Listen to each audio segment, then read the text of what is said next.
고품격 책수다 방송 책방 낭독 중독입니다.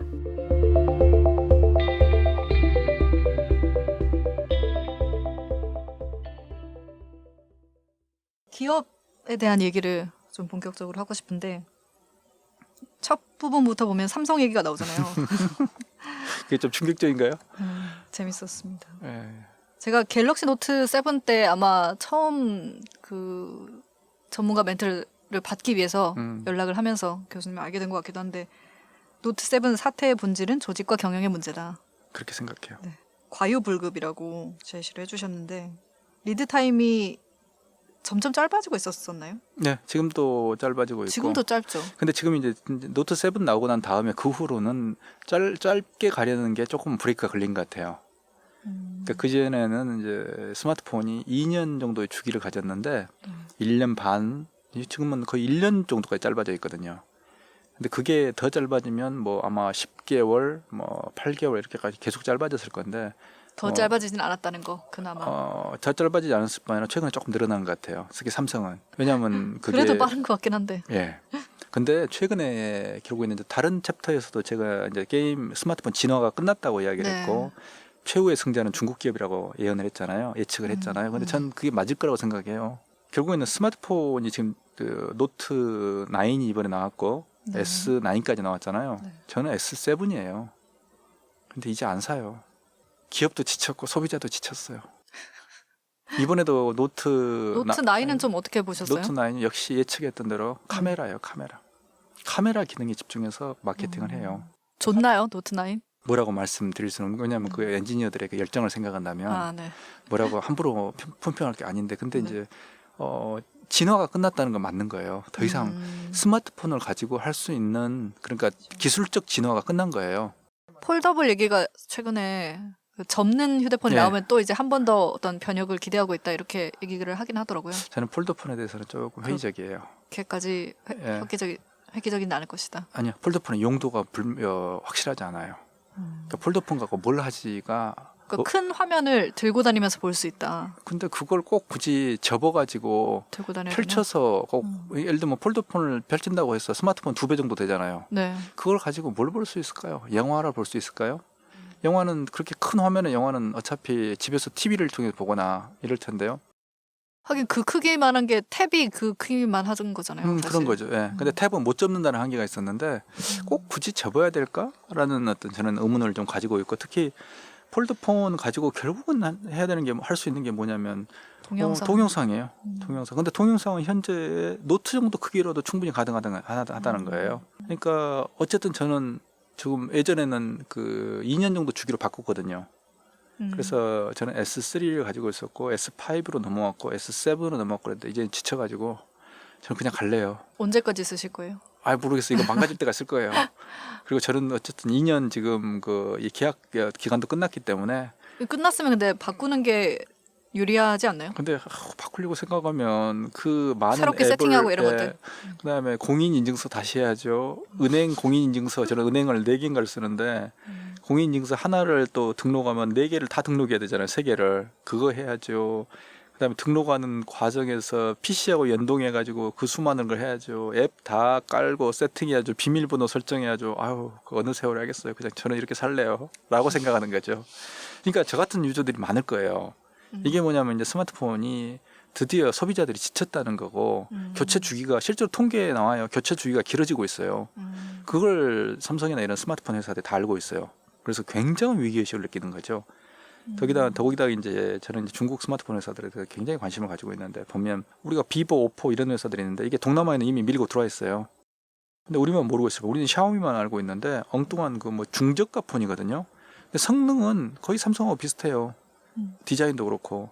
근데 가격은 절반 이하예요. 그럼 누가 안 사겠어요? 그러면 결국에는 갤럭시는 고가 폰이고 뭐 어때 프리미엄 폰이지만 그 시장의 대부분의 시장은 중국의 중저가 폰이 이제 장식을 하게 된다고 보고, 결국에는 기업들의 전략도 보면 예전에 소니도 그랬고 하는 걸 보면 중저가, 저가나 중저가에서부터 시작해서 시장을 뚫거든요. 그래서 뚫고 이제 위로 올라와요. 또는 위로 한번 시장을 뚫으면 중가, 예를 들면 시장을 뚫으면 아래로 내려가고 위로 올라가요. 네. 이게 항상 그 기업의 특히 IT 쪽의 기업들이 보이는 전략들이거든요. 그러면 비보나 오포도 중가를 뚫었으면 이제는 위로 올라가는 거예요. 그러면 스마트폰에 있어서의 중고가 시장을 이제 삼성이나 LG하고 공격을 하는 거죠. 이제 경쟁을 할 수밖에 없는 건데 결국에는 스마트폰에 있어서 제품의 차별성이 없으면 소비자들은 가격을 선택하게 될 거예요. 특히 한국 이외의 국가에서는. 그래서 그런 점에서는 아마 이런 어떤 형태의 그 중국 폰들이 아마 한국 시장에 들어오는 게 얼마 안 남았고 지금 이미 들어와 있지만 아직은 이제 브랜드 때문에 사람들이 못 꺼내는 거예요. 샤오미가 이번에 20만 원대로 들어오면서 좀 약간 변화의 바람이 아마 그럴 불긴 한 겁니다. 것 같아요. 예, 왜냐하면 사람들이 가격에 반응할 거예요. 20만 원대라고? 근데 거의 비슷한 네. 느낌이니까 성능이. 네, 그렇게 되는 거예요. 그러니까 결국에는 LG가 특히 이제 채택할 수 있는 전략이 아마 샤오미 같은 전략을 가야 될 거예요. LG가 지금 시장에서 완전히 이 삼성에 눌려 있기 때문에 네.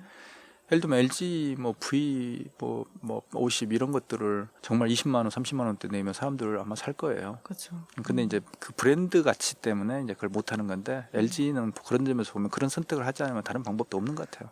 그러니까 이번에 이제 노트 9 때 언팩 때 이제 고동진 사장 간담회를 해서 물어봤더니 역시나 그런 이제 중국 업체들에 대한 위기감을 갖고 있었고 그래서 결국은 노트 시리즈 같은 건 프리미엄 폰인데 노트 시리즈도 중저가로 뭔가 좀 생각을 해봐야 될 것 같다 이런 얘기를 하긴 하더라고요. 네. 그러니까 그만큼 지금 인도나 중국에서는 이미 삼성이 밀려났다잖아요. 그래서 인도나 그런 어떤 신흥국 시장에서조차도 지금 중국 어떤 폰 중저가 폰의 위협을 받고 있기 때문에 삼성으로는 굉장히 좀 심각한 상황이 있는데 저는 오히려 이제 삼성이 왜 이렇게 이제 왜 그러니까 저는 중국에서 비보하고 오포가 있다는 걸 알았거든요. 중국 네. 조사에서 알았는데 그래서 걔들이 뭐에 집중을 하는가 봤더니 결국에는 이 카메라 기능이더라고요. 카메라하고 충전 속도 두 개에 집중했더라고요. 그러니까 왜냐하면 스마트폰이 지금도 결국에 배터리 소모가 많기 때문에 어떻게 하면 짧은 시간에 충전할 것인가. 그러니까 주로 이 젊은이들의 이제 포커스를 맞추고 시장을 들어온 거죠. 그다음에 젊은이들이 결국에는 스마트폰을 쓰는 용도가 지금 셀카, 즉 자신을 찍거나 아니면 뭐 다른 걸 찍어서 업로드하고 이런 카메라로서 기능을 굉장히 중시한다는 거. 특히 셀카를 찍었을 때 어떻게 하면 예쁘게 나올까 이런 데 대단히 많은 그 연구를 했더라고요. 근데 저는 그걸 보면서 걔들이 정답이라고 느꼈어요. 충전 속도하고 카메라 기능이라는 것은 어떻게 보면 지금 핸드폰에 있어서 대단히 중요한 요소거든요. 근데 왜 삼성은 그런 걸 생각 안 했을까요? 이제 뭐 새삼스럽게 뭐 노트 9 나와가지고 뭐 카메라가 훌륭해 이런 이야기 하고 있는데 또 하나 이제 삼성에 있어서 제가 여전히 의구심을 가지고 있는 게 뭐냐면 노트 9은 모르겠지만 최근에 나온 그 삼성의 폰들의 카메라 기능을 보면 아이폰보다 떨어져요. 이게 모듈의 문제인지 소프트웨어 문제인지는 좀 연구를 해봐야 될 것 같은데 떨어진다는 게 사진의 어떤 퀄리티가 떨어져요. 화질 같은 거 말씀? 사진 전체적인 퀄리티가 떨어져요. 그러니까 전체적인 퀄리티. 화소는 분명히 이게 이 갤럭시가 위일 텐데 훨씬 더 큰 화소, 그러니까 화소의 이 밀도는 높을 텐데도 불구하고 똑같은 사진을 찍어놓고 보면 아이폰이 훨씬 더 예뻐요.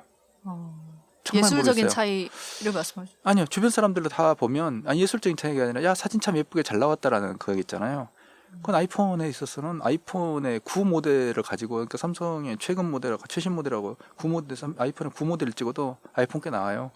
그건 상당히 심각한 이슈예요. 근데 더구나 비보나 오포가 등장하고 있었을 때 왜 삼성은 그런 거 연구를 안 했을까요? 저는 그 딱 비보 오포가 그때 매장에서 그런 이야기를 들었을 때 그건 저는 정답이라고 느꼈거든요. 근데 그런 어떤 야수성 뭐 이런 게 지금 전 삼성전자에 좀 없는 것 같아요. 그러니까 한편으로는 삼성전자 같은 경우는 제가 그래서 여기에 이제 삼성전자 전략에 대해서 끊임없이 문제 제기를 하고 했던 게 뭐냐면 삼성전자가 한국에서 굉장히 중요한 기업이에요. 그런 차원에서 향후에 삼성전자가 100년을 갈 수 있으면 좋죠. 근데 지금 상태에서 저런 식으로 스마트폰이 밀리기 시작하는데 그런 걸 지금 당장에 다음 제품을 내고 이런 것도 좋지만 더 좀 오래 한 5년, 10년 후를 바라보면서 뭔가를 좀 해야 되는 이런 어떤 뭐 전체 조직과 전략, 비전 이런 차원에서 특히 삼성전자가 최근에 어떤 10년 동안 10년 정도 쭉 이렇게 보여주고 있는 모습들을 보면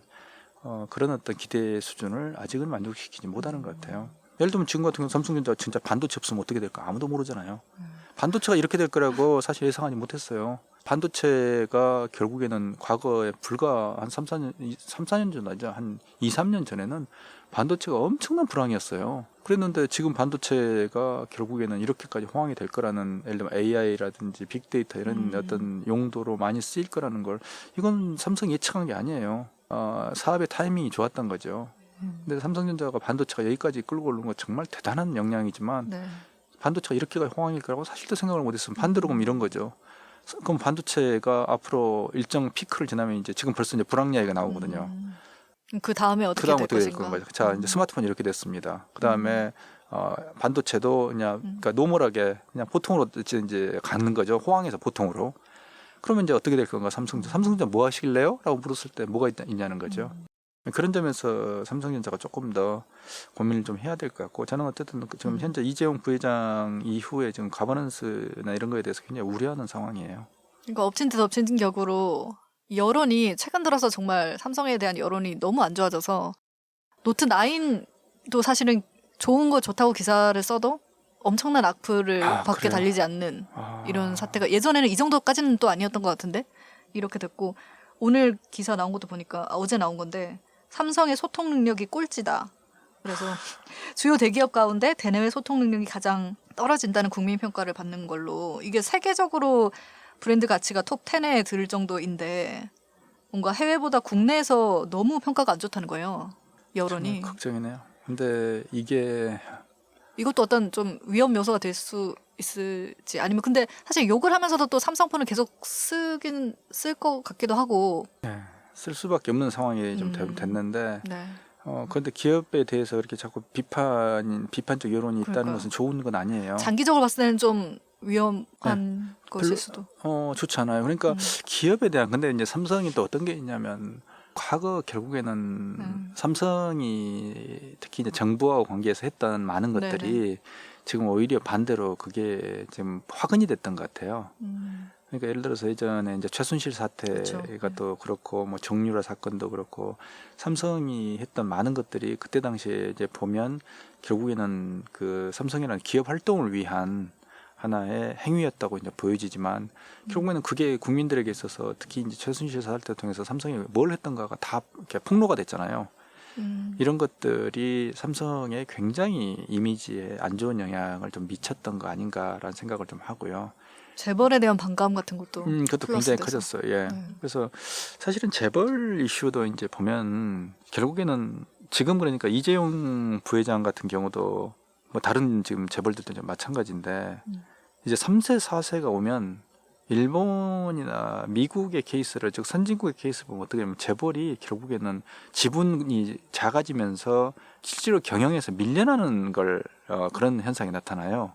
더 그러니까 뛰어난 사람이 있기 때문에 밀려나는 건가요? 일단 어쩔 수 지분이 없이. 작아지는 거예요. 왜냐하면 계속적인 증자를 통해서, 그러니까 재벌들이라는 거, 일족들이라는 것은 기업이 커지면 그 지분 구조를 유지를 못해요. 그 돈을 어디서 조달해요? 근데 우리는 그걸 어거지로 가는 거거든요. 그 예를 들면 이재용 씨가 예를 들면 처음에 뭐 시드머니 40억인가라고 시작하잖아요. 그걸 몇 조 단위로 가잖아요. 야, 그걸 누가 이해를 해요?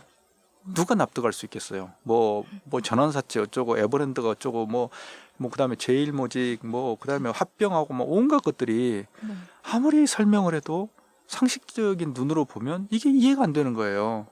그러니까 그게 뭐냐면 결국에는 현재 지분 구조가 그걸 보여주는데, 기업에서 압도적인 소수의 지분에다가 3세, 4세, 5세로 가면 지분이 쪼개지게 돼요. 그러면 결국에는 경영에 있어서 지분 가지고 주총해서 경영을 못하게 되는 거예요. 그래서 일본의 재벌들은 결국 어떻게 되냐면 전문 경영인 시대로 넘어가요. 미국도 마찬가지예요. 처음에 IBM도 그렇고 큰 어떤 대기업들이 경영자가 중심이 된 경영자 시대로 넘어가면서 자연스럽게 혈족들, 즉 재벌의 일족들은 이선 후퇴를 하게 되는, 그리고 일본 같은 경우에는 특히 그 재벌들의 어떤 가문의 규정이 그 재벌 일족의, 예를 들면 미쓰이 가문, 미쓰비시 가문, 이런 가문들이 있어요. 지금도 존재합니다. 그래 1년에 한 번씩 다 모인대요. 근데 그 모이는데 자신들의 그 가문의 일정 규율이, 그러니까 가문의 가훈이 있어요. 거기에 뭐가 있냐면 경영에 간섭하지 말 것. 그러면 그 사람들은 뭐 하는데요? 그 사람들은 취미 활동하고 살아요. 지분이 0. 몇 퍼센트, 0.01% 이런 거 다 가지고 있잖아요. 그래서 1년에 한 번씩 배당받고 와가지고 사회봉사 활동하거나 취미 활동하거나 예를 들면 서예를 쓰거나 아니면 뭐 이 가난한 사람들을 도와주는 취미 활동, 그러니까 사회봉사 활동하거나 NGO 활동 이런 거 해요. 그리고 우리는 왜 그게 안 되죠, 근데? 우리는 그걸 이 흐름을 거부하려고 하니까 그러는 거예요. 계속 이어가야 된다는 생각이 강해서. 그러니까 그게 회사를 개인의 사유물로 계속 보는 거예요. 그러니까 미국이나 일본이나 유럽 같은 경우는 기업의 사회적 가치라든지 사회적 존재로서의 기업을 고민하니까 그렇게 되는 거예요. 근데 이 정상적인 상속법의 그 테두리에 서 있으면요, 상속법 정말 무서운 법이에요. 우리나라 상속법은요, 남은 그 상속된 재산의 절반을 현금으로 국세청에 가져가게 돼 있어요.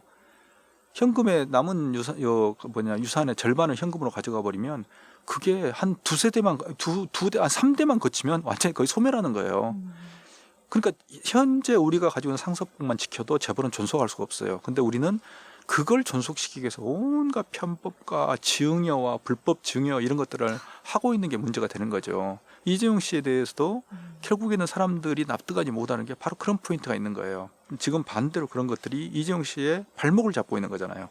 사람들이 이재용 씨가 삼성의 후계자가 되기 위해서 최순실에게 돈을 줬다고 믿고 있는 사람들이 많이 있고요. 네. 그리고 예를 들면 승마 정윤한테 말 사주고 이런 거 누가 보더라도 뭐가 말이 이상하잖아요. 설명이 납득이 안 되잖아요. 근데 그런 것들이 정당성을 좀 부여해주지 못하는. 정당성을 부여해주지 못하는 거예요. 그러면 아무리 그 현재 그 경영자로서 리더십을 확립을 하겠어요? 어느 순간에 이재용 씨가 진짜 경영자로서 또는 리더로서 자질을 갖췄다면 이걸 어느 순간에 끊어내야 될 거예요. 자기가 인정을 하거나 아니면 본인이 물러나는 거 말고 방법이 있을까요? 아니면 사회하고 또는 정부, 사회 또는 이런 많이 돌려주는 쪽으로. 아니 돌려주는 게 아니라 빅딜을 할 수 있겠죠. 자신이 향후에 혈족 상속은 자기들에서 끝내겠다. 현재 상태에서 이재용 부회장이 물러난다고 삼성이 문제가 대안도 없으니까 그러면 여기까지 하겠다. 그리고 향후에는 여기서 끝내겠다. 전문 경영 시대로 들어가겠다. 하지만 자기는 이런 어떤 삼성을 글로벌 기업으로 전속시키기 위해서 정말 혼신의 힘을 다하겠다. 그리고 불법적인 일을 앞으로 하지 않겠다. 이런 것들을 아예 확실하게 선언하고 조직을 장악하는 거죠. 그런 걸 과연 할 수 있을지 모르겠어요. 내가 이재용 씨 보고 있으면 별로 할 것 같지 않아요. 그리고 또 때로는 삼성 조직이 너무 이재용 부회장을 온실처럼 감싸고 있는 거예요. 제가 이제 삼성전자라든지 삼성의 전략에 대한 많은 어떤 지적하는 컬럼을 썼잖아요. 네. 삼성은 아무런 반응이 없어요. 근데 이재용 씨에 대한 지적을 하면 바로 반응이 와요. 뭐라고 하나요? 저 컬럼리스트에서 한번 잘렸어요. 그 해당 매체요. 그때 제가 이재용 씨에 대해서 그러니까 혈연 상속이 잘못됐다고 썼거든요.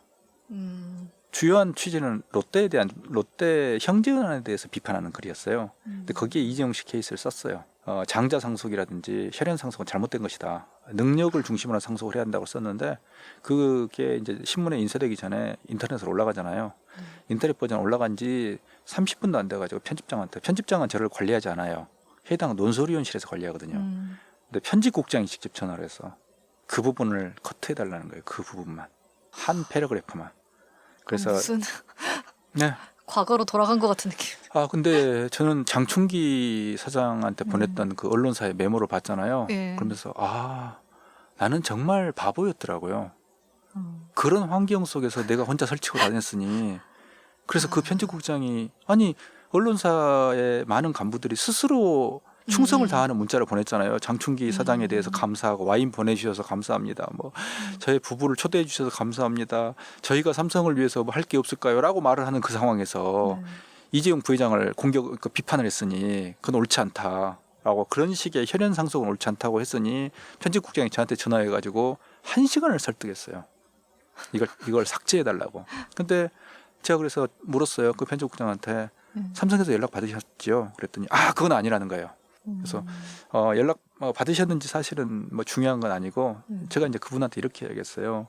때로는 삼성이 원하는 걸 10개에서 9개는 들어줘도 1개는 안 된다는 걸 보여주는 게 지면의 가치를 올릴 겁니다. 우리가 조금 더 속되게 이야기한다면 광고 단가를 올립니다. 그래서 그렇게 전달을 해주세요. 필자 중에서 말을 좀 서로 대화가 되는 사람도 있는데 이 교수는 정말 개념이 없어서 대화가 안 되더라. 그래서 이렇게 노력을 했는데도 안 돼가지고 결국에는 설득하다가 실패했다 이렇게 전달을 해주시면 모든 게 그리고 제가 그냥 나쁜 놈 되면 돼요. 저는 개념도 없고 뭐 어차피 뭐 세상 물정도 모르는 교수이기 때문에 그렇게 하면 좋지 않을까요? 했는데 그런 말 했어요. 근데도 어쨌든 그래도 저를 1시간 동안 하다가 마지막에 알았습니다라고 끝났어요. 근데 놀랍게도 필진 개편이 있었어요. 한 달, 2달 후인가? 한 달 후인가? 잘랐어요. 그 칼럼에서는 필자 의사 동의 없이 고쳤으면 이건 정말 난리가 났을 거예요. 제가 가만히 있었겠어요? 거기까지 손을 못 대더라고요. 그 다음에 논설위원실 쪽에서는 제 클럼에 대해서 공감을 하는 논설위원들이 네. 있었거든요. 그래서 내부에서도 진짜 그건 난리가 나요. 그런 일이 있으면. 그래서 한 달 후인가 저를 필진에서 잘라버렸어요. 우여곡절 끝에 제가 막 항의하고 막 뭐 하면서 다시 제가 복귀가 됐는데 저는 그걸 보고 나중에 장충기 사장 문자가 나중에 MBC에서 폭로가 됐을 때 그때 모든 상황을 이해가 했었어요. 그래서 이런 구조 속에서 내가 정말 쓸데없는 거였구나. 그러니까 삼성은 보면요. 이재용 부회장에 대한 언급이 들어가면 반응을 해요. 근데 삼성전자의 전략 제품에 대한 조직에 대해서 이야기하면 반응을 하지 않더라고요. 그래서 이건 아무리 생각해도 오바다. 과잉 반응이라는 느낌이 든 거예요. 그러니까 이재용 부회장을 어떤 의미에서 조직이 철저하게 보호하면서 다니는 거예요. 근데 보호한다는 게 뭘 보면 알 수 있냐면 예전에 혹시 기억하실지 몰라요. 이삼성이라는 거 있는 거 아세요? 이삼성. 2000년대 초반에. 어떤 건가요? 삼성이 IT 산업에 진출하기 위해서 네. 만들었던 조직인데 그 조직의 사장이 대표가 이재용 부회장이었어요. 이삼성이 결국에는 사업이 실패하고 정리가 돼요. 그 과정에서 이재용 부회장은 중국으로 삼성전자에 아마 그때 그 직후에 바로 삼성전자 임원이 됐을 텐데 임원이 돼가지고 중국 쪽으로 파견이 돼요. 결국에는 이삼성의 실패 책임을 안 지는 거예요. 그리고 다시 한국으로 복귀해가지고 승진을 하잖아요. 뭐냐면 경영에 대해 책임을 안 지는 거예요. 계속 이제 내부의 그런 조직들이 후계자이기 때문에 보호하려고 그러겠다. 그러니까 데미지를 상처 입는 걸 막고 이미지가 손상되는 걸 막고 이러면서 다른 사람을 이삼성에 넣어서 정리하고 이런 과정들이 있었을 네. 거예요. 근데 그게 반대로 이재용 씨가 정말 견디고 버티고 극복하고 돌파하고 이런 능력을 키우는 데 도움이 안 됐던 거예요. 저는 그렇게 봐요. 그러니까 지금 같은 경우도 이재용 부회장 같은 경우 조직 삼성 내에서 카리스마가 없잖아요. 자, 이재용 부회장이 어떤 메시지를 던졌을까요? 그 다음에 이건희 회장처럼 예를 들면 마누라가 자식 벽 한번 다 바꿔봐. 뭐 그런 거 하고 그다음에 스마트폰 이 불량 폰들 다 불도저로 밀어버리고 뭐 불태우고 이런 거 안 하잖아요. 근데 그런 것들이 굉장히 중요한 어떤 메시지를 조직원들에게 던져주는 거거든요. 근데 이재용 부회장을 보면 사람은 굉장히 그냥 부드럽고 뭐 그냥 그렇게 보이는데 뭔가 선량해 보이는데 조직을 삼성이라는 거대한 어떤 조직을 이끌고 갈 만큼의 그런 자기 결단과 희생과 장악력 비전과 같은 게 좀 그게 잘 안 보이는 것 같아요. 카리스마나 장악력이 좀 부족한. 그러니까요. 그런데 그런 점에서 좀 불안한 거예요. 지금 삼성의 미래가. 약간 조금 올드한 느낌도 들긴 하네요, 사실. 기업을 생각한다기보다는 가문을 생각하는 느낌이라고 해야 되나? 근데 글쎄 잘 모르겠어요. 그걸 그러니까, 어차피 바꿀 수 없을 거라는 생각 때문에 더 그렇게 된 것도 있겠죠. 근데 이제 조직의 성격상? 이제 부회장이 된 지 몇 해 안 됐는데 그걸 지금 그러니까 항상 조직의 리더 정치적으로도 그렇지만 조직의 리더는 어떤 조직의 리더로 취임을 하면 혁신하려고 그래요. 근데 그런 게 필요한 거예요. 이재용 부회장은. 예를 들면 심지어 북한의 김정은 위원장도 혁신하려고 그러잖아요. 프랑스의 누구의 대통령 누군가요? 39살에 지금 마크롱. 대통령 마크롱도 혁신하려고 그러잖아요. 그러니까 새로운 특히 젊을수록 그런 걸 하려고 시도를 하는 거예요. 그래서 이재용 부회장도 삼성 그룹 전체의 미래에 대한 자기 청사진을 가지고 조직을 장악하고 혁신하려고 하지 않으면 근데 어떻게 보면 저는 지금이 이재용 부회장한테 이재용 부회장이 가질 수 있는 마지막 기회일지도 모른다는 생각이 들어요. 왜냐하면 삼성이 지금 굉장히 위기잖아요. 말씀하셨듯이 지금 이미지도 안 좋고 정경유착 때문에 굉장한 데미지를 입었고 그다음에 지금 반도체 이유가 안 보이잖아요. 스마트폰 위험하죠. 그다음에 현재 여러 가지 측면에서 뭐 합병도 문제가 되고 있죠. 뭐 글로벌리 핸드폰도 많은 문제들이 있기 때문에 오히려 지금 자기 능력을 보여줄 수 있는 기회인 거예요. 그리고 위기를 가지고 자기 내부의 조직을 장악할 수 있는 그런 기회라고 난 보는 거예요. 이번 이걸 놓치고 타이밍을 놓쳐버리면 그냥 표류하면서 갈지 몰라요, 삼성이. 그러니까 그걸 들으니까 지금 생각이 드는 게 능력을 개발할 기회를 주지 않고 예를 들어서 책임을 묻지 않는다라고 하는 게 뭔가 절치부심해서 뭔가 내가 뭔가 보여줘야지 이런 기회를 주지 않고 계속 이제 보도만 앉다 보니까 지금 이제 정말 정작 보여줘야 할 때 보여줄 자신이 없는 걸 수도 있잖아요. 하지만 그냥 맞아요. 다 맞습니다. 맞는데 이제 이런 거죠. 이렇게까지 말해도 되는지 모르겠네. 뭐 모르겠어요. 어쩔지는 모르겠는데 근데 이제 이런 거죠. 어차피 이재용 부회장은 현재 자기가 그만둔다는 선택 외에는 운명을 벗어날 수 없어요. 어차피 배수진. 네, 그러면 그걸 숙명으로 받아들이고 할 수도 있는 거예요. 그리고 어차피 단순 심플하잖아요. 1번 옵션 부회장 너무 힘들어 못하겠다 그만둔다. 그리고 자기는 재산 가지고 그냥 취미 활동하겠다. 2번 뭐 이 현재 삼성의 뭐 이게 자기가 그러니까 후계자이기 때문에 부회장으로서 삼성전자 후계자로서 삼성그룹 후계자로서 정말 열심히 해보겠다. 그러면 이제 또 해보겠다. 그럼 또 그 옵션이 있는 거예요. 대충 가겠다. 뭐 어차피 이거 삼성 뭐 10년 안에 무너지겠어? 그냥 대충 가겠다. 2번 목숨 걸고 해보겠다. 그러니까 옵션을 쪼개면 3개 정도밖에 없는 거예요.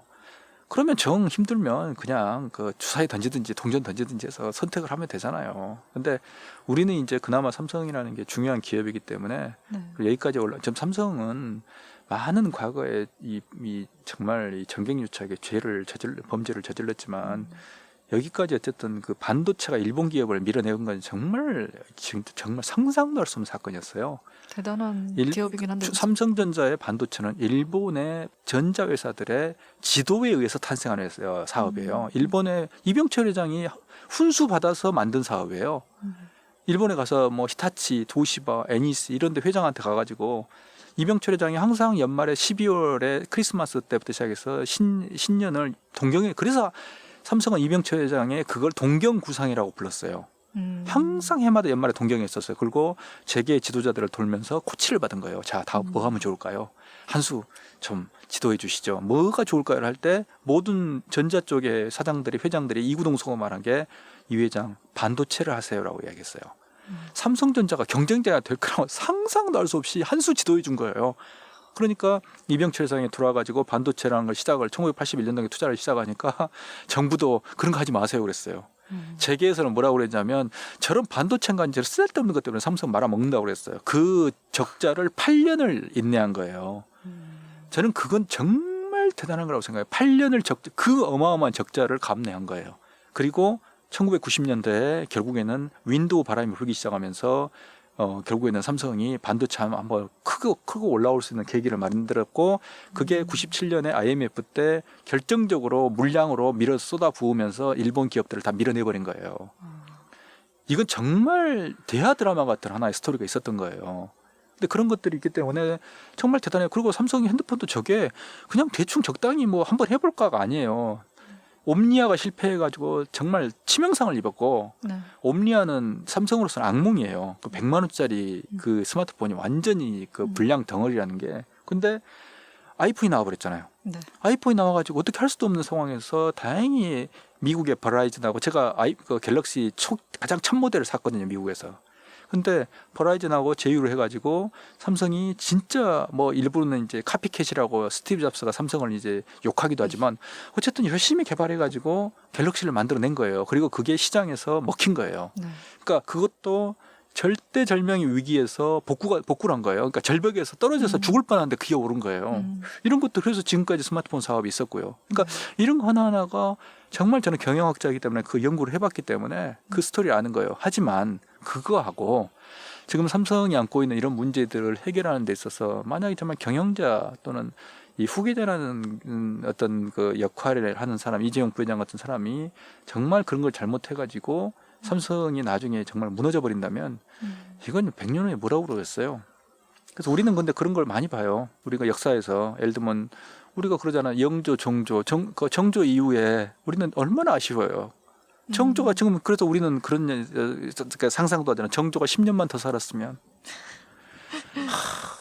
또는 그 로마도 그래. 로마 오현제 이후에 결국은 마르쿠스 아울렐리우스가 자기 그 못난 아들한테 줘가지고 로마 그 몰라의 길로 들어서잖아요. 그때 마르쿠스 아우렐리우스 같은 그런 정말 철인 황제가 그 철학자거든요. 그런 황제가 정말 6번째의 현명한 양자에게 그 정권을 줬다면 어떻게 됐을까? 이런 아쉬움들을 가지고 많은 생각을 하거든요. 근데 예를 들면 삼성 같은 경우도 이제 그런 거죠. 이걸 조금 여담인데 이런 이야기 해서 될지 모르겠는데, 저는 편집 안 하겠습니다. 예, 삼성에 보면 이부진하고 이부진 그다음 이서현인가요? 두 딸이 그다음에 이재용 이렇게 3사람 네. 있잖아요. 딸이 더 나은 것 같아요. 이런 이야기는 삼성이 어떻게 들릴지 모르겠는데 네. 저는 보면서 아마 이부진 씨가 호텔 신라 쪽을 네. 지금 하고 있잖아요. 근데 네네. 그 의사 결정이나 한옥 호텔 이런 데 집착하고 이런 걸 보면서 그 능력이 그러니까 그 개인 인간성은 잘 몰라요, 사실은. 경영자로서의 능력. 예, 경영자로서의 그 판단력이라든지 예를 들면 이부진 씨가 그런 이야기를 했다면서요. 그 면세점 입찰 들어갈 때 자기 직원들한테 그랬다면서요. 떨어지면 내 책임이고 잘 되면 여러분이 잘한 거다. 라는 말을 현장에 와서 이야기를 했대요. 아, 그런 말을 워딩을 딱딱 하나 남기느냐 안 남기느냐 이런 예. 것도 굉장한 사실. 근데 물론 참모들이 써줬을지 몰라요. 근데 안 해도 돼요. 참모들이 써준 건. 뭐 써주면 네가 왜 해? 그러니까요. 네네. 이게 말 본인이 어쨌든 수용을 하기 때문에 말을 하는 예, 거죠. 나보다 책임지라는 거야? 너 당신 정신 나갔으라고 잘라버릴 수도 있어요. 왜냐하면 사실 재벌들한테 밑에 있는 이 직원들이라는 거, 임원들이라는 것은 파리 목숨이에요. 집에 가 그럼 가는 거예요. 근데 그런 말을 할 줄 안다는 거. 그렇죠. 그다음에 이서연 씨 같은 경우는 저도 이제 누구한테 우연히 들었는데 자기 애들 뭐 녹색 어머니에서 교통 정리하고 이런 거 하잖아요. 횡단보도하고 네. 거기 나오는 사람이라고 그러더라고요. 거기 나와서 같이 그것도 하고 물론 그것도 이제 퍼포먼스일 수 있는데 뭐 그런 정도면 그렇다 할지라도 할지라도라고 사실, 네. 하면 그러니까 어쨌든 보면 근데 이재용 부회장 같은 경우는 그런 인상적인 게 좀 없는 거예요. 그래서 보면 어떻게 보면 그러니까 제가 이제 혈연 중심의 승계에 대해서 반대하는 게 결국 그런 거예요. 세 사람에게 공정한 기회를 주고 경쟁을 시켜보는 것도 하나의 방법이라는 거예요. 근데 우리나라 같은 경우는 그냥 모두에게 주려고 하잖아요. 모두에게 주려고 하는 거예요. 삼성 같은 경우는 이 아들에게 상속하는 거죠. 그리고 LG는 장자 상속이고. 아, 그게 딱 정해져 있는 예. 것보다는 경쟁을 저는 통해서. 그건 아니라고 봐요. 그래서 지금 상태에서는 특히 세 사람에게 공정한 기회를 주고 그다음에 특히 뭐 이부진 씨 같은 경우는 뭐 남편하고 이혼도 했지만 그래도 평사원하고 결혼하겠다고 고집을 부릴 정도의 또 자기 의지도 있잖아요. 근데 그런 거 보면서 네. 뭐 누가 그래도 뭐 이제 우리가 전 내막을 모르니까 뭐라고 말할 수 없지만 그런 거 하나하나가 보여주는 뭔가가 그 있지 않냐. 그렇다면 어쨌든 우리가 다 모른다고 치고 네. 세 사람을 다 모른다고 치면 각자 사업 영역에서 능력 발휘를 하는 거예요. 그래서 선택을 하는 이게 맞지 않을까. 저는 LG 그런 점에서 LG 같은 경우는 장자 상속은 이제는 아니라고 봐요. 그리고 모든 그룹도 마찬가지고 그래서 그들이 능력이 있으면 어쨌든 자기 지분이 기능을 할 때까지는 있는 거고 그리고 심지어 이제 어느 지분이 힘을 잃어버리면 결국은 전문 경영인에게 넘기거나 전문 경영인하고 같이 경쟁을 하거나 이게 좀 필요하지 않을까 생각을 해요.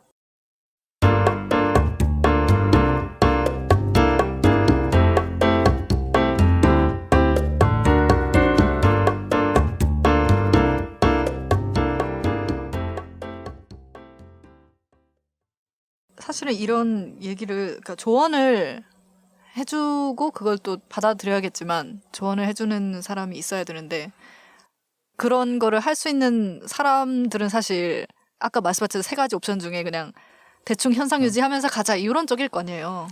근데 이런 이야기 듣고 예를 들면 입장을 바꿔놓고 생각해 보세요. 이런 이야기 듣고 싶겠어요? 나라도 화가 날 텐데. 그럼 예를 들면 그런 거잖아. 당신 능력 없으니까.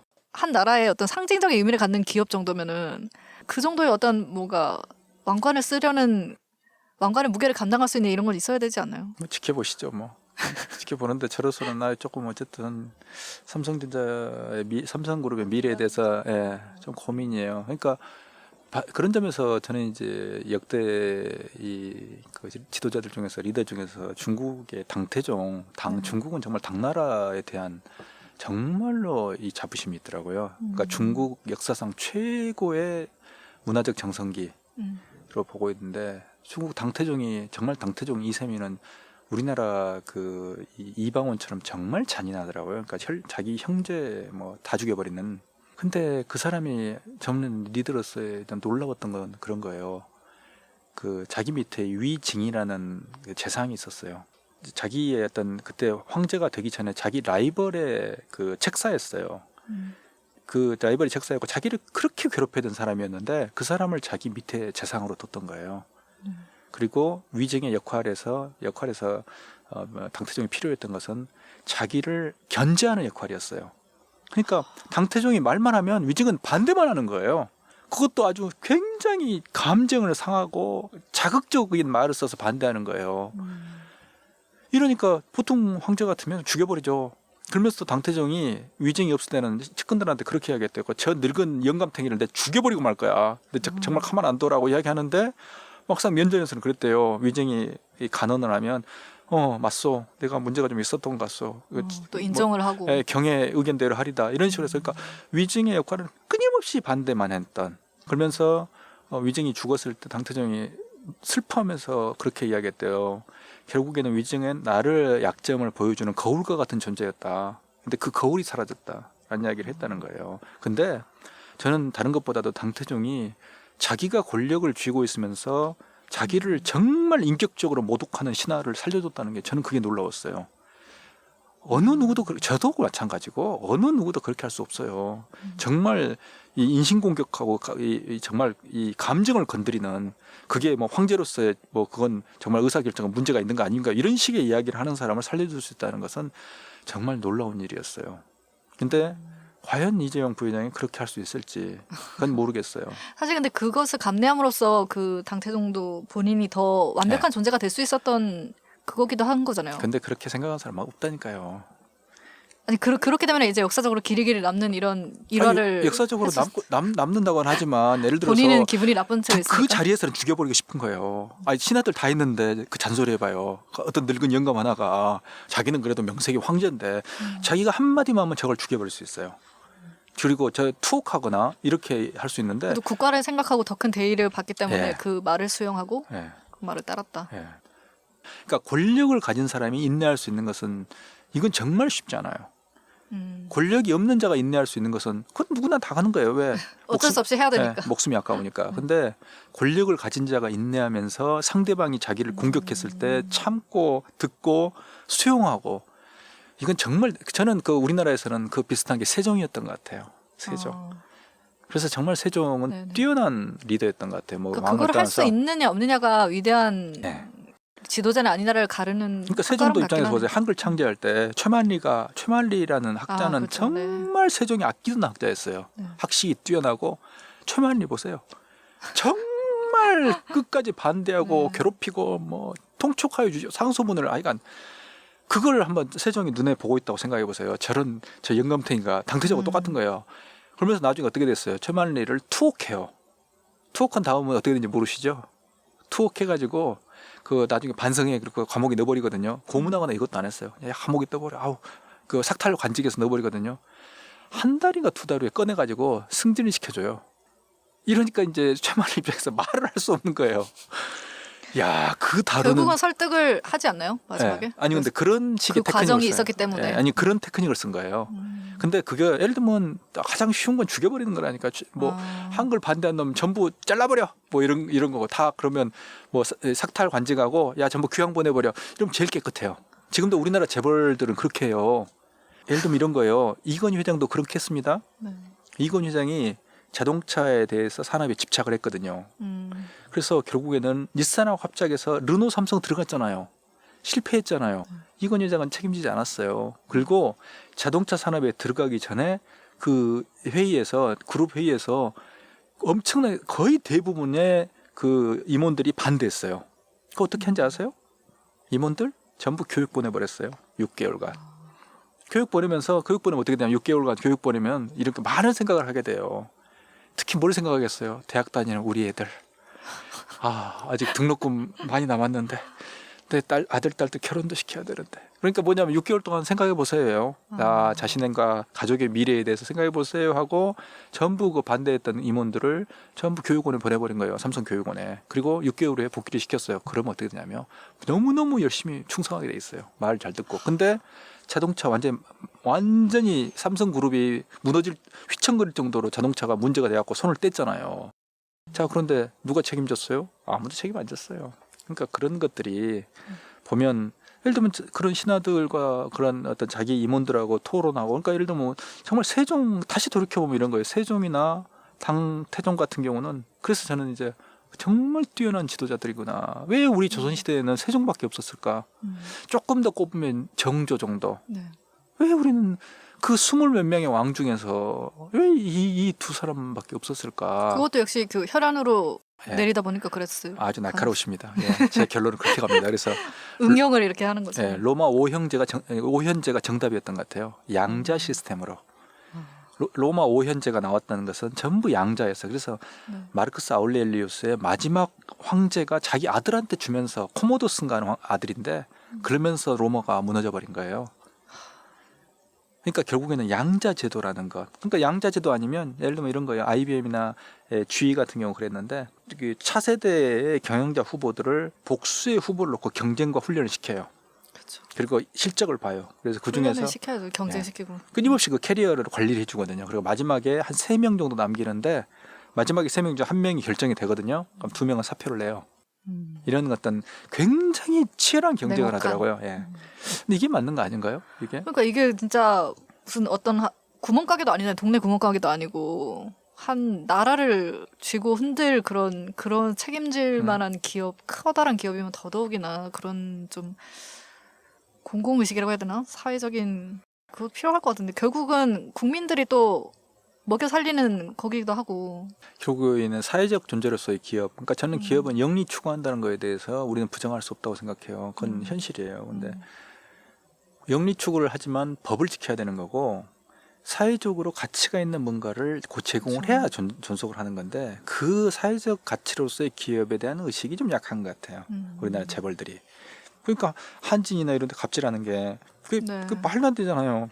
자기 그냥 재화처럼 생각을 자기 하고. 그러니까 옛날에 생각하면 이렇게 그러니까 우리나라 재벌들이 이렇게 해도 생각해 보면 재미있는 것 같더라고요. 그러니까 옛날에 중세 유럽에 있어서의 어떤 지방의 왕들 성들을 가지고 있는 한 지역의 왕들 있잖아요.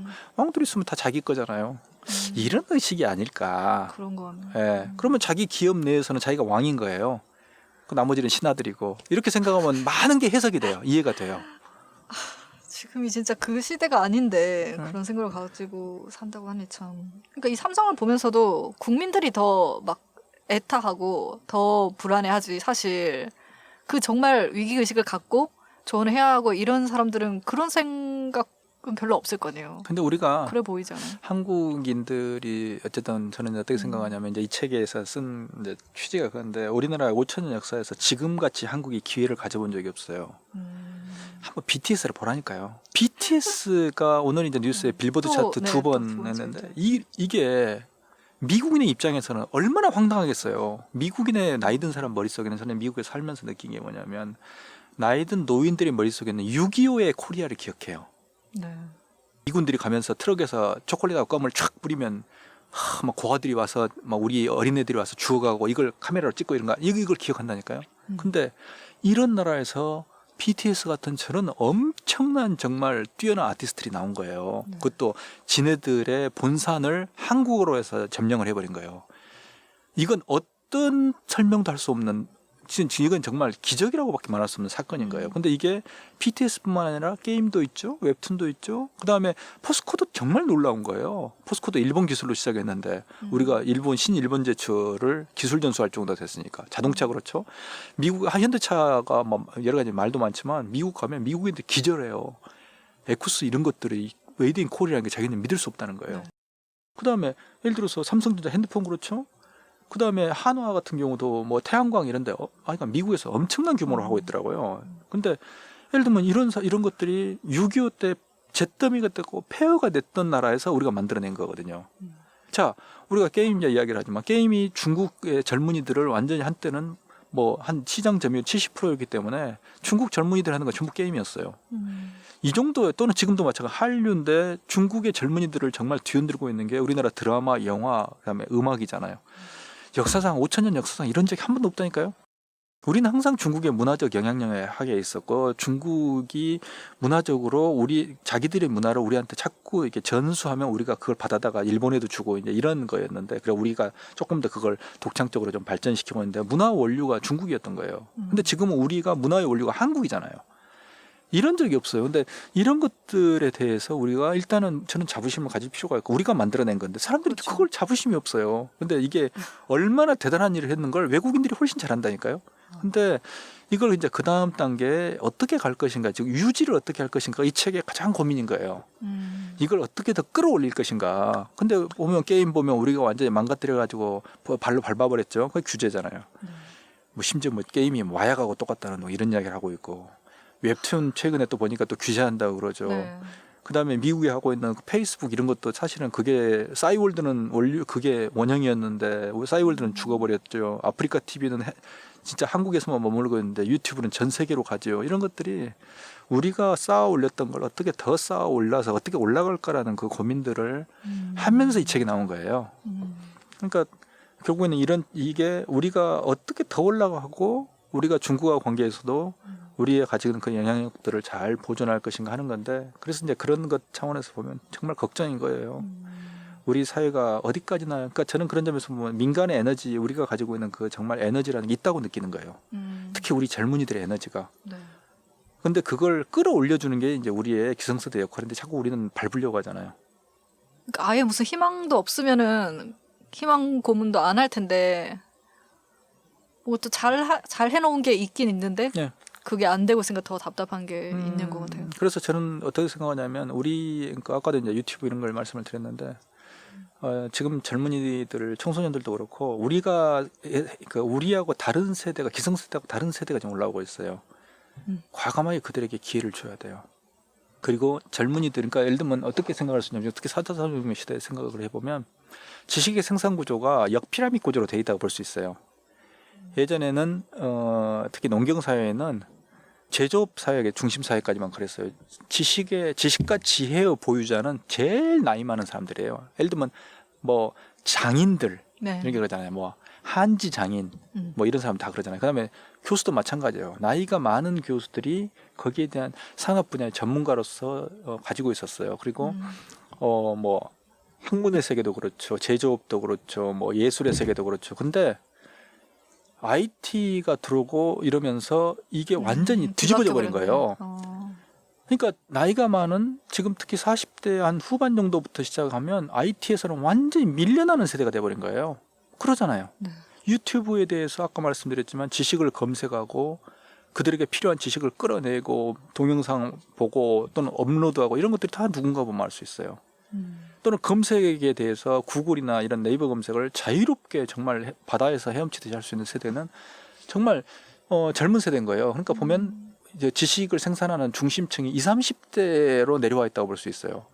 20, 30대가 중심층이고 그걸 10대가 서포트하고 있고 나머지 40대 중반 이후부터는 끌려다니는 세대가 돼버린 거예요.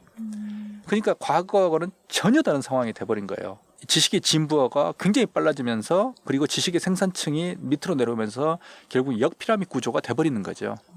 그러니까 이런 상태이기 때문에 그런 뭐냐면 조직에서 권한과 책임도 이양해 줘야 돼요. 밑으로 내려와 줘야 돼요. 근데 여전히 조직은 그러지 못하고 있는 거예요. 과거에 그걸 유지하고 있으니까. 예, 대표적인 게 우리나라 정치잖아요. 이번에 올드보이들이 전부 컴백하셨잖아요. 자, 우리는 이걸 보고 마크롱은 39에 대통령을 했는데 케네디도요. 케네디가 그러네. 대통령에게 41인가 됐을걸요. 케네디가 우리나라만 해도 그래요. 예전에 김대중 대통령하고 김영삼 대통령이 40대 기순을 주장했던 게 40대 초반.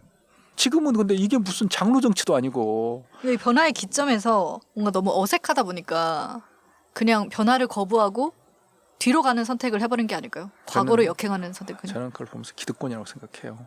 뺏기고 싶지 않아 네. 이건가요? 하나의 기득권. 근데 그건 다른 나라도 마찬가지잖아요. 일본 정도 근데 중국도 근데 이번에 이제 시진핑이 좀 이제 그런 것들을 거꾸로 이제 자기가 이제 개정을 했지만 네. 중국도 뭐냐면 70대까지인가 하고 일선 후퇴하는 그런 어떤 자기들의 규정을 가지고 있었잖아요. 그걸 시진핑이 이제 개정을 했는데 네. 그러니까 장로 정치가 그러니까 일본 같은 경우가 그런 어떤 장로 정치가 돼 있고요. 뭐 중국 정도가 돼 있는데 중국은 근데 이제 그런 어떤 나름대로 사회주의가 가지고 있는 그런 어떤 다이내미즘을 끌어내려고 하는 노력들을 하는 거예요. 그러니까 기업들이 특히 그런 역할을 담당하잖아요. 네. 중국의 기업하는 사람들 보면 굉장히 젊어요. 그걸 보면 제가 말씀드린 역피라미드 구조를 너무나 쉽게 이해할 수 있어요. 중국의 게임 회사를 조사하러 가보면 그 경영자들이 30대 초반, 중반, 많아야 30대 후반이에요. 진짜 저 같은 사람 눈으로 볼 때 애들인 거예요, 애들. 와갖고 저하고 이야기하고 지네 비즈니스를 저한테 설명하고 하는 거예요. 근데 그렇게 보면 결국에는 지식을 생산하는 또는 사회의 원동력이 되는 층이 옛날하고 달리 밑으로 내려와 있다고 볼 수 있는 거예요. 근데 우리는 여전히 이 사회 구조가 피라미드 구조로 되어 있는 거예요. 제일 위에 나이에 따라서 이 구조가 유지가 되는. 다른 나라 같은 경우에는 그거를 어쨌든 젊은 세대들이 극복해 가면서 밀어붙인 결과인 건지 아니면은 중국 같은 경우 그렇게 됐고요. 중국은 특히 문화대혁명에서 그 나이라든지 전통에 대한 게 한번 깨졌거든요. 그러니까 그 혁명 수준에 뭔가가 있어야 네. 되는 건가요? 네, 그러니까 저는 우리나라 보면서 앞으로 IT 기반의 한국 사회가 정말 더 한 차원 올라가려면 유교적 질서, 특히 네. 연공서열과 장유유서에 대한 질서가 깨져야 한다고 생각해요. 그게 어떻게 가능할까요, 근데?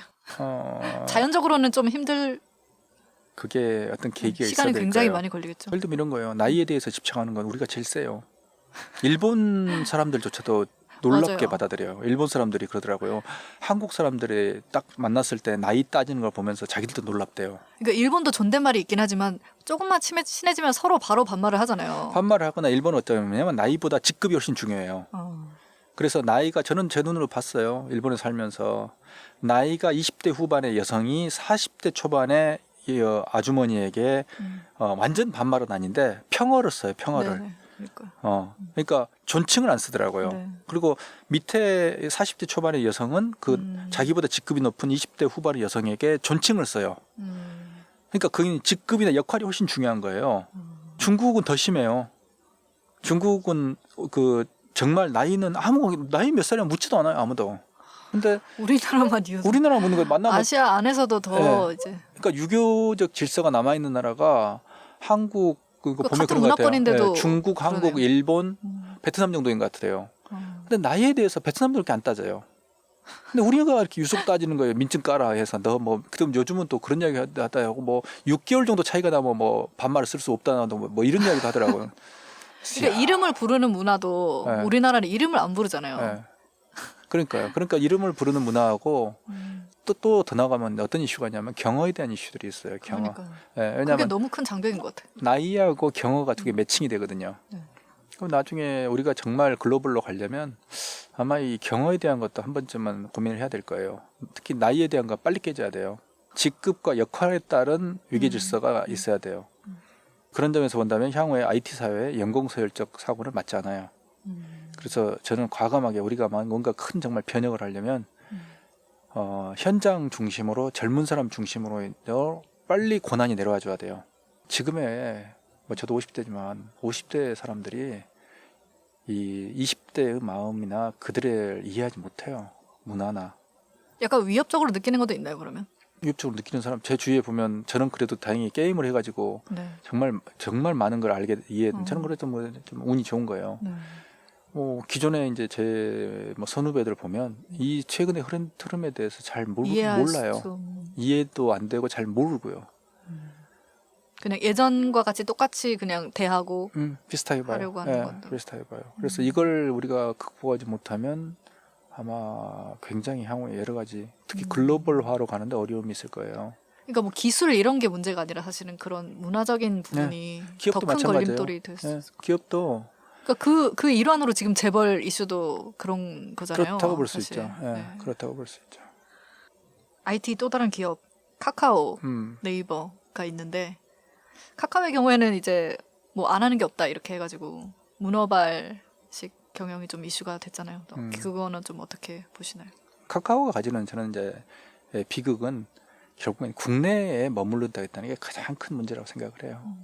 그러니까 카카오에 있어서는 몇 가지 우리가 내부를 좀 이제 뭐 문어발식 경영 이런 걸 할 때 좀 들여다봐야 되는 게 뭐냐면 예를 들면 이제 카카오 택시나 이제 특히 공유차가 이제 그런 이슈인데 택시 같은 경우도 택시 사업자하고 택시 기사님들은 분리할 수 있어요. 이해관계가 달라요. 근데 그 두 개를 하나로 몽뚱그려서 택시 업계라고 부르는 거예요. 근데 그건 아닌 거예요. 그러면 예를 들면 그 공유 차량이 들어왔을 때 경우에 따라서는 택시 기사분들하고 택시 사업계가 이해관계가 다를 수가 있다고 보는데 근데 우리는 그런 것들을 일관되게 그분들이 피해를 입는다고 생각하고 이걸 반대하거나 뭐라 밀어붙이는 거거든요. 그렇죠. 근데 결국에는 카카오 같은 오토 플랫폼이라는 게 이 국내에서 이렇게 정체되면서 해외에서는 오히려 그랩이라든지 우버라든지 이런 게 너무너무 엄청나게 진화하고 있는 거예요. 우버가 최근 우버 에어까지 나오잖아요. 네. 그러니까 비행기 택시까지 나오는데 도대체 우리는 이게 공유 차량을 하느니 마니. 그리고 카카오뿐만 아니라 오토 이슈는 뭐 예를 들어서 뭐 플러스라든지 이런 차량 공유 시스템 자체도 다 막혀 있잖아요. 그런 점에서 카카오가 초기에 일찍 그 이제 국내 이런 이슈를 떠나서 빨리 해외로 갔어야 되는데 그걸 잘 못하고 있다는 게 카카오가 가지는 문제인 것 같아요. 그러니까 국내에서도 그게 잘 안 되고 있으니까. 근데 국내는 이제 규제 이슈가 좀 크긴 커요. 규제 이슈가 그러니까 지금 카카오가 하고 있는 특히 모빌리티라든지 이런 것들이 지금 예를 들면 그 카카오뱅크도 그렇잖아요. 지금 은산 분리법 지금 이슈들이 계속 여전히 남아 있잖아요. 그러니까 이게 기업이 그러니까 이게 이제 좀 많이 좀 물려 있는 것 같아요. 그러니까 저는 일본에 지난번에 이제 7월에 라인 컨퍼런스를 봤는데 라인이 그때 했던 게 그 금융업에 진출했어요.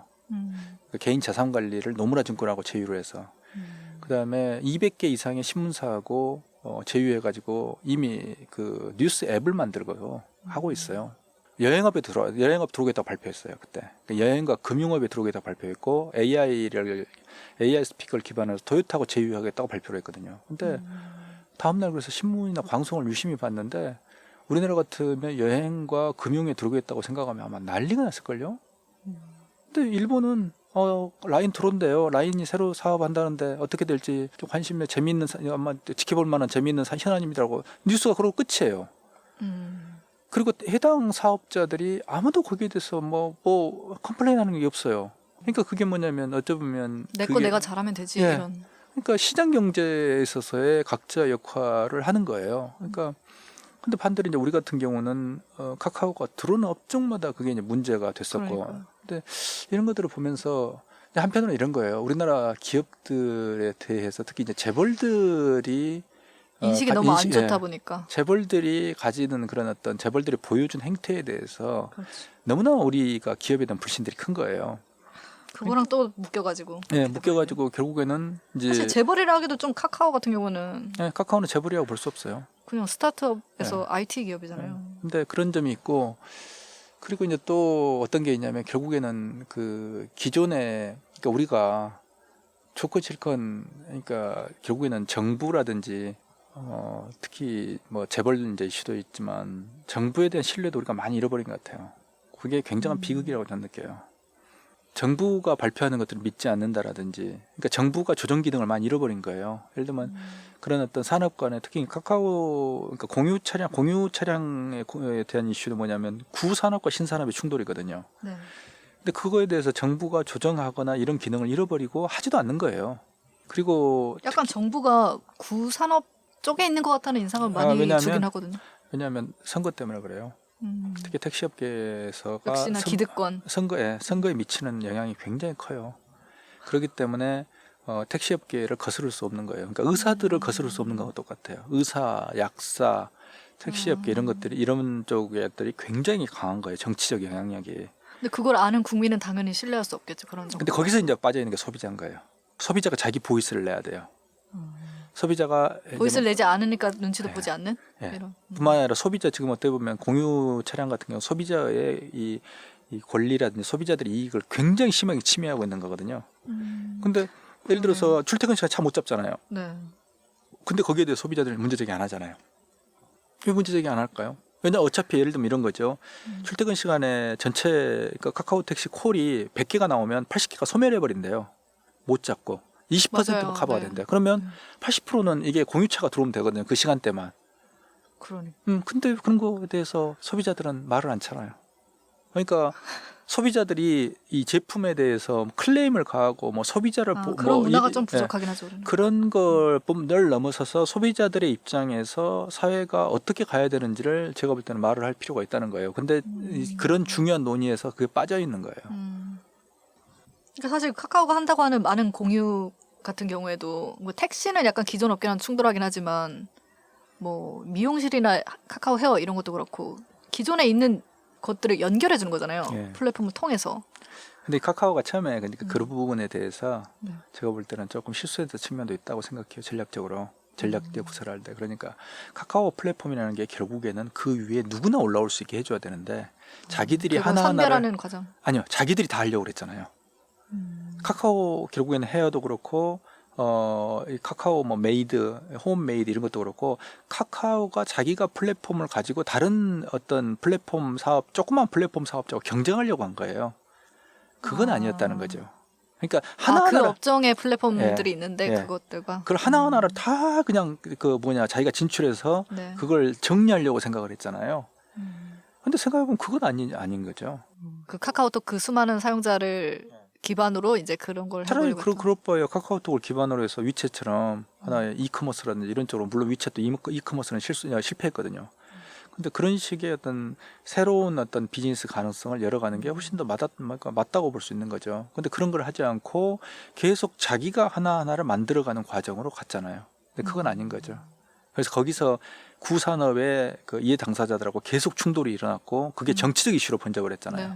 그러니까 정치적 이슈에서는 우리가 이야기했듯이 재벌에 대한 이슈하고 정치에 대한 이슈, 국가에 대한 신뢰에 대한 이슈 이게 다 맞물려서 돌아가는데 적어도 일본 같은 경우는 이 세 개 이슈가 없거든요. 그러니까 일본은 라인이 진출한다 그러니까 니들 하든지 말든지 뭐 다 한대요. 끝나는 거 정말 놀랍더라니까요. 금융업 한대요. 끝. 뭐 여행업도 각각 라인 한대요. 끝. 뭐 해봐 니들 뭐. 근데 또 일본 같은 경우 소비자들이 보수적이기 때문에 카카오 한다고 그래서 반드시 성공하지도 못해요. 그래서 이런 어떤 그 산업 내에서 경쟁이라는 게 굉장히 중요한 거예요. 그러니까 큰 놈이 이기면 세상이 있잖아요. 큰 놈이 이기면 재미가 없어요. 이 큰 놈이 이기지 않고 작은 놈이 판을 엎어버리기 때문에 이 세상이 그래도 전 재밌다고 봐요. 그리고 작은 놈이 판을 엎을 수 있도록 해주는 게 그게 정부의 역할인 거예요. 기업들은 있잖아요. 혁신에 대해서 정말 두려워해요. 세상 기업들이 정말 기업들에서 제일 좋은 환경은 아마 변화가 없는 환경일지 몰라요. 그래야 기존의 지배적 회사들이 다 불확실성이 없는. 예, 그래야 기존에 있는 기업들이 다 천년만년 해먹을 거 아니에요. 근데 혁신이 일어나니까 예를 들면 이런 거예요. 지금도 제조업체들은 우리나라 에이스소프트나 넥슨의 시가총액보다 대한항공이나 아시아나항공이 정말 훨씬 작아요. 한 3분의 1 정도밖에 안 돼요. 이 사람들은 이해를 못하는 거예요. 이해를. 아니 무슨 뭐 태어난 지 뭐 15년도 안 되는 회사가 왜 이게 시가총액이 왜 지들이 무슨 뭐 5조가 되고 10조가 되고 이게 말이 돼 이렇게 이야기해요. 근데 그게 혁신의 산물이거든요. 그러면 끊임없이 그렇게 이 새로운 어떤 기회를 주고 기존의 강자들을 엎어버릴 수 있는 그런 기회를 주는 것들이 바로 전체적인 정부의 역할이라고 봐요.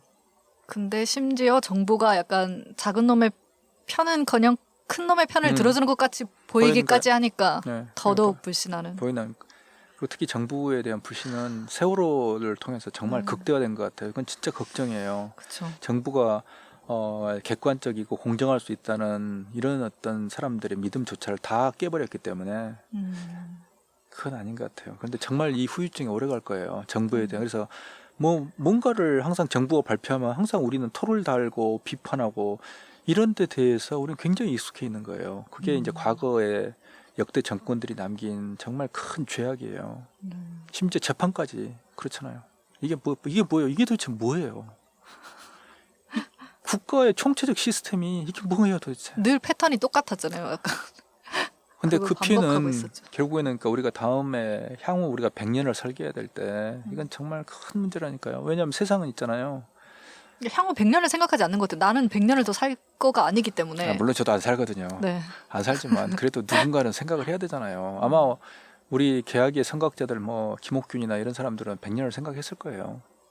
그런 사람이 없어서 너무 부족한가요? 그래도 문제인가? 우리 사회 곳곳에 그런 사람들이 있겠죠. 있는데 이제 목소리가 묻히는. 그래서 1차적으로 제가 이제 생각하는 건 그런 거예요. 결국에는 우리가 미래의 100년을 생각하면 과감하게 젊은 세대들에게 20대, 그렇죠. 30대에게 고난을 이양해 줘야 된다는 거예요.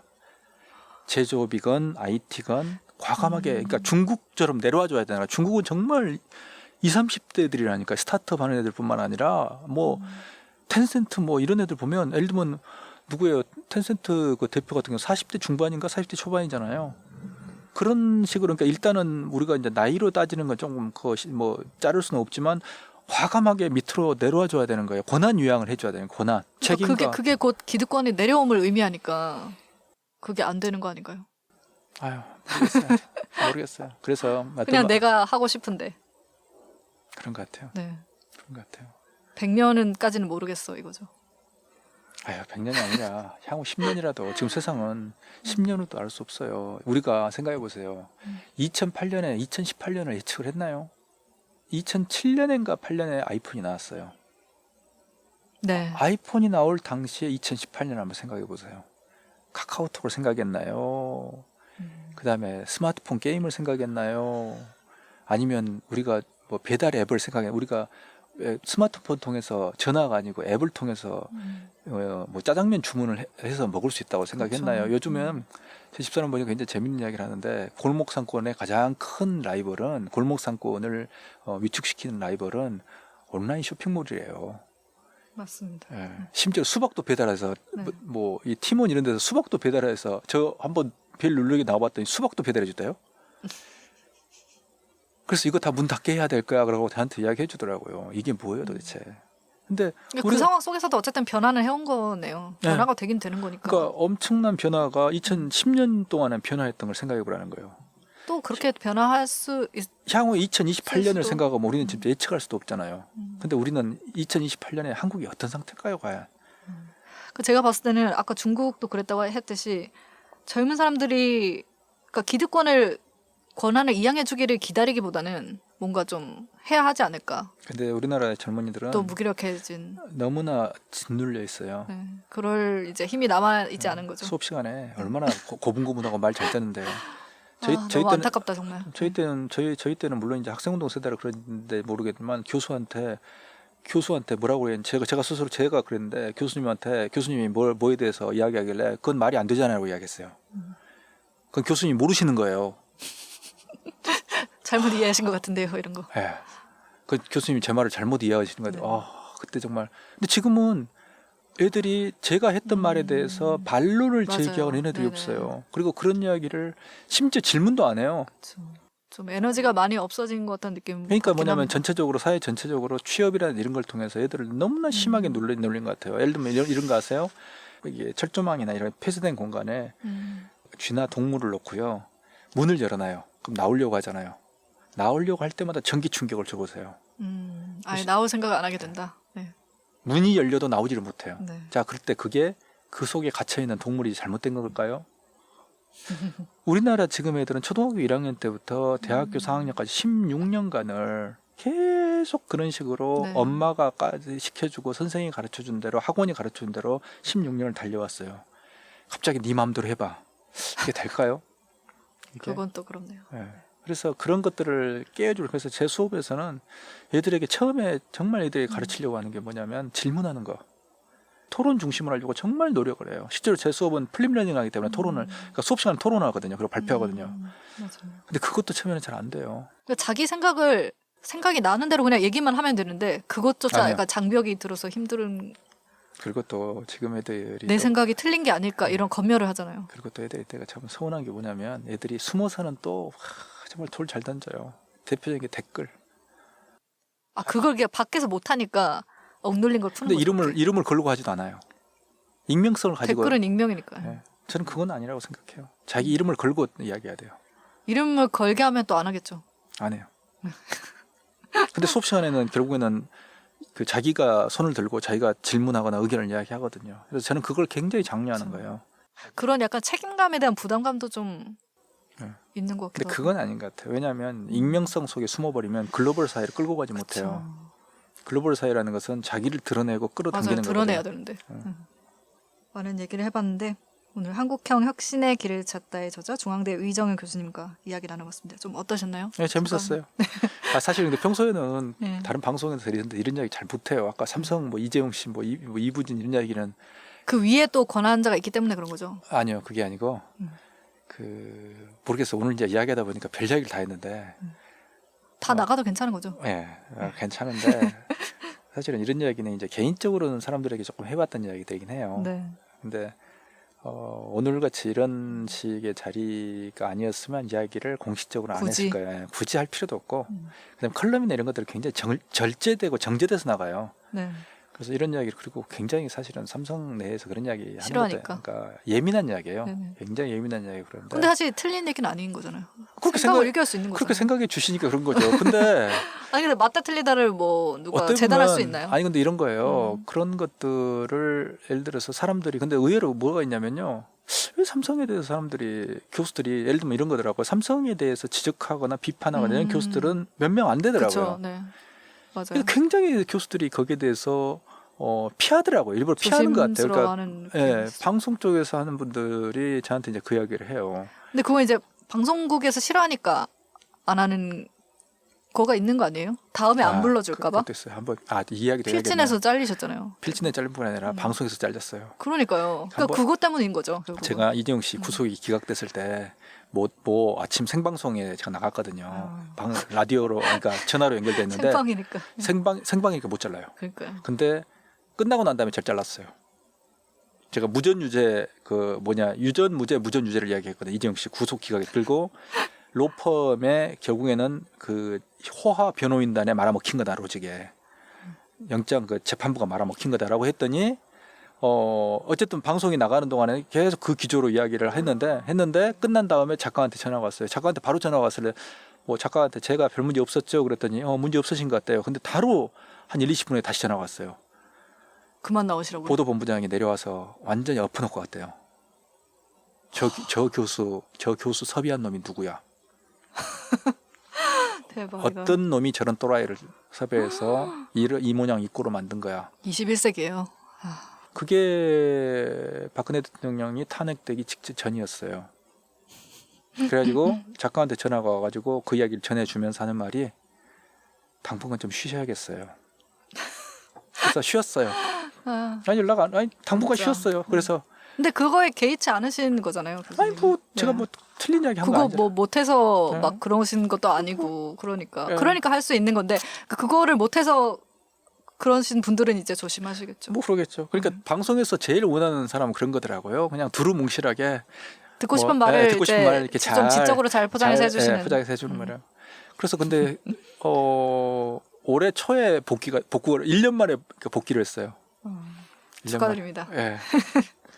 아휴, 근데 그런 거예요. 그러니까 세상은 그나마 저는 이제 교수라는 거에 대해서 저는 혜택을 입고 있는 사람이라 생각하는데 그나마 교수 외에는 누가 이런 이야기 하겠어요. 네. 심지어 언론조차도 말을 못 그렇습니다. 하는데. 네. 예, 그래서 모르겠어요. 그냥. 근데 오늘 꽤 재밌었어요. 이런 네. 이야기를 사실은 잘 안 저도 하는데 네, 너무 재밌었던 것 같아요. 예, 네. 참 쉽지 않은 기회예요.